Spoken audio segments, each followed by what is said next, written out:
جس جگہ یا جس علاقے میں ہم مسجد تعمیر کرتے ہیں اس کی ہم ایڈورٹائزمنٹ نہیں کرتے، لوگوں کو افادیت نہیں بتاتے کہ یہ مسجد ہے، اس کا یہ فائدہ ہے، اس میں یہ پروگرامز ہوتے ہیں، اور اعتکاف ایک بہت اہم اس میں ٹول ثابت ہو سکتا ہے۔ تو پیغام یہی ہے کہ مساجد ضرور بنائیں لیکن اسے آباد بھی کریں۔ ترتیب کی طرف چلتے ہیں۔ کلام عشق سے ہوگا آغاز، مفتی اسحاق مدنی صاحب کریں گے سوال ہمارا جواب آپ کا۔ میں آج کا سوال یہ ہے کہ ہم 27ویں شب کی کیا تیاری کر رہے ہیں؟ یعنی ممکنہ شب قدر کے لیے جو سب سے زیادہ زور دیا گیا ہے وہ 27ویں شب پر ہے، تو میں آپ ہم سب اس رات کو توبہ استغفار اور دعاؤں کے لیے کیا تیاری کر رہے ہیں، یہ سوال ہے۔ عالم ٹائم میں جمعے کی فضیلت، چونکہ آج شب جمعہ ہے اور یہی کہا جا رہا ہے کہ آخری جمعہ ہوگا، تو شب جمعہ کی فضیلت یا جمعے کی فضیلت پہ گفتگو ہوگی۔ مزیدار سحری میں شیف اقبال بنائیں گے برین مسالہ، بہت ضروری ہے برین مسالہ۔ کام کی بات میں اہم بات ہے مسلمان کی پردہ پوشی۔ مجھ میں عیب ہے، آپ نے نہیں بتانا، پردہ رکھنا ہے۔ آپ میں عیب ہے، میں نے نہیں بتانا، پردہ رکھنا ہے۔ تو مسلمان کی پردہ پوشی، کام کی بات۔ ورفانہ لکا ذکرک میں حافظ غلام مصطفیٰ قادری ہمارے ساتھ ہوں گے۔ اسی طرح سے مہمان ٹیلی فون لائن پر ہوں گے۔ ہدایہ کی بخشش کی رحمتیں مفتی اسحاق مدنی صاحب پیش کریں گے۔ روحانی گلدستہ بھی ہوگا اور علامہ مظفر حسین شاہ قادری صاحب بھی ہمارے ساتھ عالم ٹائم میں ہوں گے۔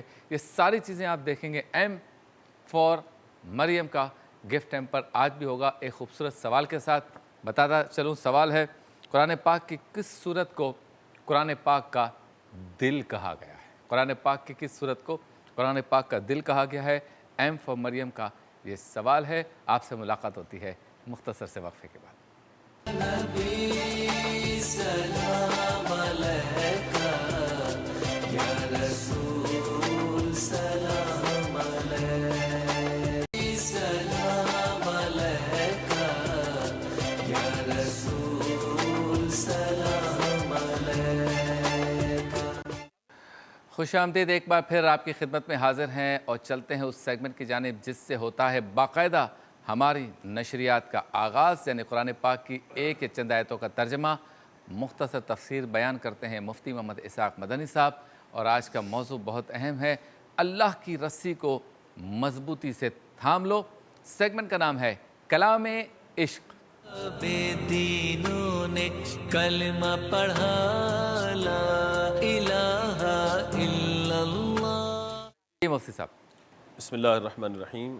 اللہ تبارک و تعالی نے ارشاد فرمایا وَاعْتَصِمُوا بِحَبْلِ اللَّهِ جَمِيعًا وَلَا تَفَرَّقُوا، کہ اللہ کی رسی کو مضبوطی سے تھام لو اور ولا تفرقوا، آپس میں گروہ یا فرقہ واریت مت کرو، گروہ میں اپنے آپ کو تقسیم نہ کرو۔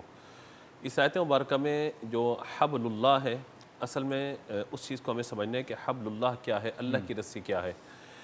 اللہ کی رسی سے مراد یہ ہے کہ جو اللہ تبارک و تعالی نے دین عطا فرمایا، اس دین کے حوالے سے جو تعلیمات حضور نبی مکرم صلی اللہ تعالیٰ علیہ وآلہ وسلم لے کر آئے، اسے قبول کر لینا اور اس کے مطابق زندگی گزارنا۔ اچھا، ان تعلیمات میں جو سب سے پہلی تعلیم ہے وہ قرآن پاک ہے، کتاب اللہ۔ اسی کو کتاب اللہ کو حبل اللہ کہا گیا کہ اصل میں وہ کلام اللہ ہے کہ جس کو تھام لینا، جس کو پکڑ لینا، اس کے تقاضے کے مطابق زندگی گزارنا، یہ سب سے اہم ترین ہے۔ کیونکہ آج اگر ہم دیکھتے ہیں کہ ہمارے یہاں یعنی جس طرح حضور نے ارشاد فرمایا تھا کہ دیگر امتوں کے اندر، دیگر قوموں کے اندر جو سابقہ ظاہر ہوئی ہیں، ان میں 72 فرقے بن گئے تھے، میری امت 73 میں تقسیم ہو جائے گی۔ ایک فرقہ جو ہے وہ ناجیہ ہوگا اور باقی جو ہے وہ 72 جہنم میں جانے والے ہوں گے۔ اب ہمارے یہاں ہم یہ دیکھتے ہیں کہ مختلف مکاتب فکر یہاں موجود ہیں، مختلف مسالک کے لوگ یہاں موجود ہیں، اور ان میں سے ہر شخص اپنے آپ کو کہتا ہے کہ میں ناجی فرقہ ہوں، میرے علاوہ سب کے سب باطل ہیں، اور ہر شخص خود کو اور اپنے متبعین کو یہ کہتا ہے کہ ہم ہی جنتی ہیں، ہمارے علاوہ سارے کے سارے جہنمی ہیں۔ یعنی نماز پڑھ رہے ہیں، سب کے سب جہنمی ہیں، روزے رکھ رہے ہیں، سب کے سب جہنمی ہیں، حج کر رہے ہیں، جہنمی ہیں، زکوٰۃ دے رہے ہیں، سب کے سب جہنمی ہیں، سب جہنم میں جائیں گے۔ ہاں، ہم جو کام کر رہے ہیں بالکل درست ہے اور سارا معاملہ درست ہے۔ تو تھوڑا سا ان چیزوں کو آج ہم کھول لیتے ہیں، سمجھ لیتے ہیں کہ وہ جو نجات یافتہ گروہ ہے اس کی نشانی اور علامات کیا کیا ہیں۔ اگر وہ نشانی اور علامات مجھ میں موجود ہیں تو میں اللہ کا شکر ادا کروں اور اپنے عمل کی پختگی کروں، اور اگر مجھ میں موجود نہیں ہے تو پھر میں غور کروں کہ آیا وہ کون سا ایسا جز ہے کہ جو میں مس کر رہا ہوں دین اسلام پر عمل کرنے کے حوالے سے۔ دیکھیے اللہ تعالیٰ نے ارشاد فرمایا یا ایھا الذین آمنوا ادخلوا فی السلم کافہ، پورے کے پورے اسلام میں داخل ہو جاؤ. یہ نہیں کہ آدھا تتر آدھا بٹیر، رحمان بھی راضی شیطان کو بھی راضی کرے، نہیں. مکمل اسلام میں داخل ہونے کا معنی یہ ہے کہ حبل اللہ کی جو تفسیر بیان فرمائی گئی وہ یہ ہے کہ دو چیزیں بیان فرمائی گئی. نمبر ایک اللہ کی کتاب، نمبر دو رسول اللہ صلی اللہ تعالیٰ علیہ وآلہ وسلم کی سیرت مبارکہ. یہ دو چیزیں حبل اللہ ہیں، کیونکہ اگر قرآن تک ہم پہنچیں گے تو حضور کے ذریعے پہنچیں گے، اور اللہ تبارک و تعالیٰ تک پہنچیں گے تو حضور صلی اللہ تعالیٰ علیہ وآلہ وسلم کے وسیلے سے ہی پہنچیں گے. ذات مصطفیٰ علی تحیت و ثنا کو اگر بیچ سے نکال دیا جائے تو پھر تو کوئی معاملہ باقی نہیں بچتا. تو پہلی بات تو یہ کہ ہمیں سمجھنا پڑے گا کہ قرآن تک پہنچنے کے لیے بھی ہمیں وسیلہ حضور صلی اللہ تعالیٰ علیہ وآلہ وسلم کی ذات کو بنانا پڑے گا، کیونکہ اللہ کی بارگاہ تک پہنچانے کا جو سب سے بڑا ذریعہ ہے وہ ذات پاک مصطفیٰ صلی اللہ تعالیٰ علیہ وآلہ وسلم ہے.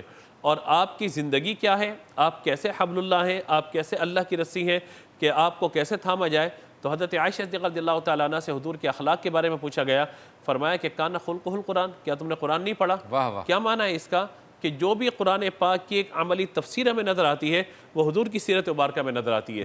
اس لیے اقبال نے بھی ان لوگوں کے نام یہ شعر لکھا کہ یہ راز کسی کو نہیں معلوم کہ مومن قاری نظر آتا ہے حقیقت میں ہے قرآن. یعنی جو مومن کی نشانیاں ہیں، ہر لہجہ ہے مومن کی نئی آن نئی شان، گفتار میں کردار میں اللہ کی برہان کی جو پورے اشعار ہیں ان کے اگر آپ ان کا مطالعہ کریں تو مومن کی صفات جو ایک جگہ پہ جمع ہوتی ہیں، تو اگر ان کو دیکھا جائے تو ایک قرآن جو کتابی شکل میں ہمارے سامنے موجود ہے اور ایک اس کی مجسم کوئی تصویر نظر آ سکتی ہے تو وہ کامل مومن ہے. اور کامل ایمان والوں میں جو سب سے بڑی ہستی ہے وہ ہمارے آقا علیہ الصلوۃ والسلام کی ذات مبارکہ ہے، کیونکہ حضور کے صدقے ہمیں ایمان ملا. تو اللہ کی مخلوق میں جو سب سے کامل ترین ہستی ہے وہ ذات پاک مصطفیٰ صلی اللہ تعالیٰ علیہ وآلہ وسلم ہے. اب دیکھیے کہ ایک طرف قرآن پاک ہے کہ جس پر کسی کو کوئی اختلاف نہیں ہے. حدیث کی کتاب پہ اختلاف ہے، ہمارے یہاں یہ معتبر ہے، آپ کے یہاں یہ معتبر ہے، اس پر بحث ہے. فقہ پر بحث ہے کہ ہمارے یہاں فقہ یہ ہے، آپ کے یہاں فقہ یہ ہے. اجماع کا کل نے انکار کر دیا کچھ لوگوں نے، کچھ نے اس کو قبول کر لیا. جو اب وہ قیاس پہ جو ہے بحث ہو رہی ہے، لیکن قرآن پاک ایک ایسی چیز ہے جس پر ہم سب متفق ہو سکتے ہیں اور اس جگہ جمع ہو سکتے ہیں. اور قرآن ہی وہ واحد کتاب ہے کہ جس پر ہمیں جمع ہونا چاہیے. لیکن قرآن سمجھیں گے کیسے؟ ذات پاک مصطفیٰ صلی اللہ تعالیٰ علیہ وآلہ وسلم سے. جب تک حضور قرآن کو نہیں سمجھائیں گے ہم نہیں سمجھ سکتے. اور حضور نے کس کو سمجھایا؟ صحابہ کرام علیہم رضوان کو.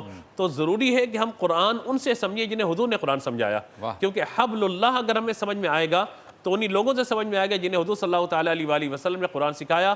تو ارشاد فرمایا حضور صلی اللہ تعالیٰ علیہ وآلہ وسلم نے علیکم بسنتی وسنتی خلفاء الراشدین المہدیین، کہ میرے طریقے کو لازم کر لو اور میرے بعد جو میرے صحابہ ہیں، خاص طور پہ خلافت راشدہ کو حضور نے ذکر فرمایا، اس طریقے پر جو موجود ہیں ان کے طریقے کو اختیار کر لو. اس کا مطلب یہ ہے کہ اگر میں چاہتا ہوں کہ میں جنتی ہو جاؤں اور جو میرے ہم عقیدہ لوگ ہیں وہ جنتی ہوں، تو سب سے پہلی چیز جو ہمیں سمجھنی ہے وہ یہ ہے کہ جو میں نے ترتیب آپ کو عرض کی کہ قرآن سمجھنا ہے. اور قرآن ملے گا کس کے ذریعے؟ حضور کے وسیلے سے. اب حضور پر ایمان لے کر آئے، حضور کو آخری نبی مانا، حضور صلی اللہ تعالیٰ علیہ وآلہ وسلم جو کچھ لے کر آئے اس دین کو قبول کیا. قبول کرنے کے بعد اب اس پہ چلنا ہے. چلنا کس طرح ہے؟ جس طرح صحابہ چلے حضور کے دین پر.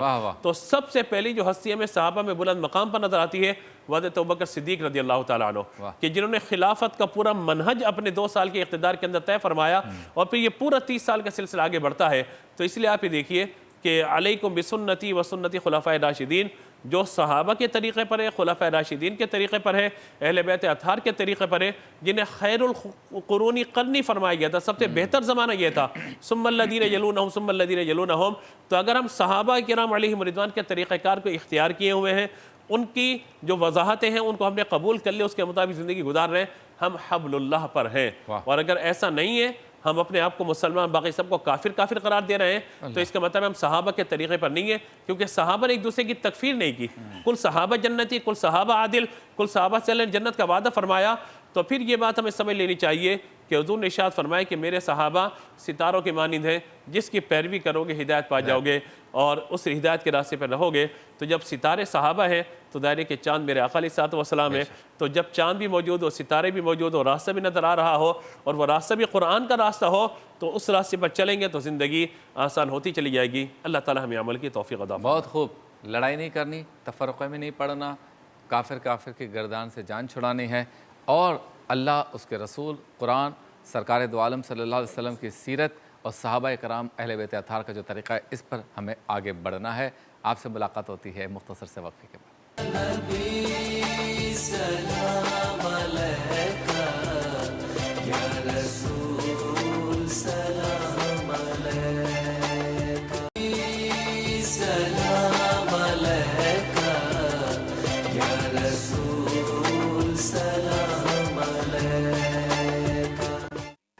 خوش آمدید، ایک بار پھر آپ کی خدمت میں حاضر ہیں اور آپ دیکھ رہے ہیں ٹی وی ون سے براہ راست نور رحمان عشق رمضان، نور رحمان عشق رمضان ٹرانسمیشن۔ سحری کے بابرکت لمحات میں اب چلتے ہیں اس سیگمنٹ کی جانب جس میں ایک جملہ، ایک سوال، ایک عبارت، ایک فکر آپ کے سامنے رکھتے ہیں اور چاہتے ہیں کہ میں اور آپ اس پر تبادلہ خیال کریں۔ سیگمنٹ کا نام ہے سوال ہمارا، جواب آپ کا۔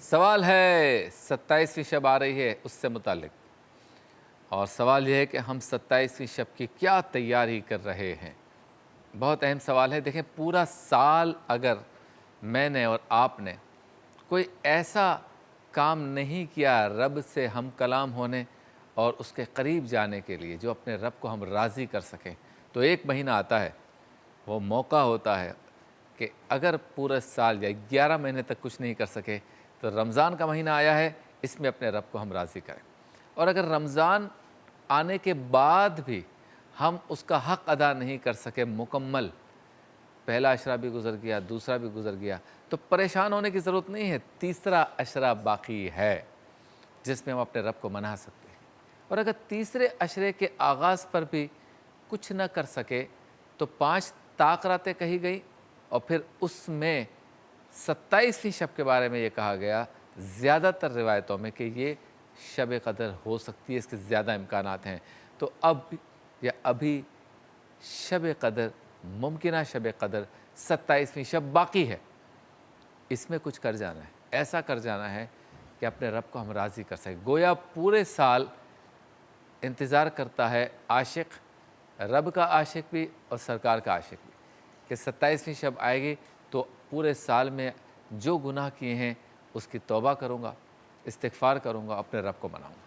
تو آ رہی ہے وہ شب، آج ہے 24 رمضان المبارک، یعنی آج جب پورا دن ہم گزار لیں گے تو 25ویں شب آ جائے گی، پھر 26واں روزہ ہے، اور 26واں روزہ جب پورا گزر جائے گا تو 27ویں شب ہے۔ تو 27ویں شب کی ہم کیا تیاری کر رہے ہیں، یہ سوال ہے۔ کیا ہم نے سوچا ہے کہ میں یہ دعائیں کروں گا؟ کیا ہم نے یہ سوچا ہے کہ 27ویں شب کو افطار کے بعد سے لے کر طلوع فجر تک میں قرآن پاک اتنا پڑھوں گا یا اس کی تلاوت کروں گا؟ کیا ہم نے کوئی تیاری کی، کوئی پلان کیا کہ شب قدر میں اپنے رب کو منانے کے لیے اتنے بار استغفار کروں گا؟ کیا کوئی تیاری کی، کوئی حکمت عملی مرتب کی کہ 27ویں شب آنے والی ہے، میں اس میں صلاۃ و تسبیح، ذکر و اذکار، وظائف یا قضائے عمری، اگر قضا نمازیں رہ گئی ہیں تو قضائے عمری ادا کروں گا، اتنی کوئی پلان کیا ہے؟ دعا اس طرح سے کروں گا، اپنے ایک ایک گناہ، یعنی جب شعور آیا تھا تب سے لے کر اب تک جو گناہ کیے ایک ایک گناہ کو یاد کروں گا اور ایک ایک گناہ کی معافی مانگوں گا۔ ایسا کوئی پلان کیا ہے؟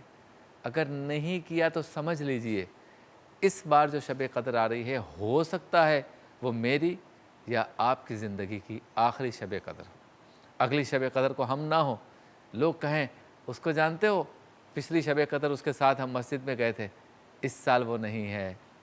پچھلی شب قدر کو اس کے ساتھ ہم دعا کے اجتماع میں گئے تھے، اس سال وہ نہیں ہے۔ پچھلی شب قدر کو وہ مجھے فلاں جگہ ملا تھا، اس سال نہیں ہے۔ ایسا ہو سکتا ہے، ایسا ہو سکتا ہے۔ کیا اس رمضان مبارک میں اموات نہیں ہوئی، لوگ اللہ کو پیارے نہیں ہوئے؟ تو یہ پچھلے سال ہمارے ساتھ تھے۔ کچھ تو ایسے ہیں جنہیں اس سال رمضان ملا ہی نہیں، چاند رات سے پہلے ہی گزر گئے۔ کچھ ایسے ہیں جو دوران رمضان گزر گئے۔